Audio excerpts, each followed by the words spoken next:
श्रीमहालक्ष्मी अष्टकम् ॐ।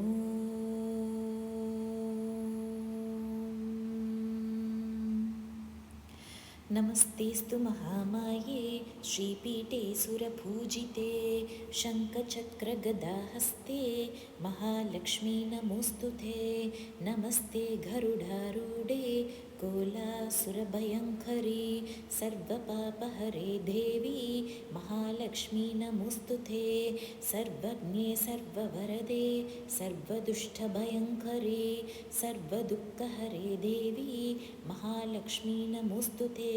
सिद्धिबुद्धिप्रदे देवी भुक्तिमुक्तिप्रदायिनी मन्त्रमूर्ते सदा देवी महालक्ष्मी नमोऽस्तुते।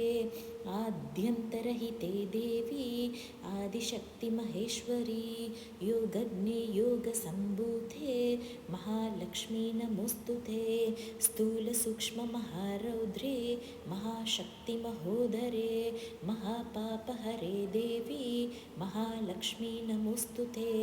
पद्मासनस्थिते देवी परब्रह्मस्वरूपिणी परमेशी जगन्माता महालक्ष्मी नमोऽस्तुते।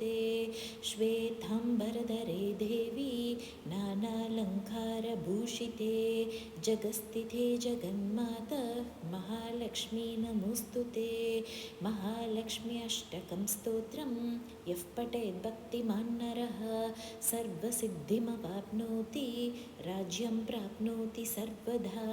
एककाले पठेन् नित्यं महापापविनाशनं द्विकालं यः पठेन् नित्यं धनधान्यसमन्वितः त्रिकालं यः पठेन् नित्यं महाशत्रुविनाशनं महालक्ष्मीर्भवेन् नित्यं प्रसन्ना वरदा शुभा।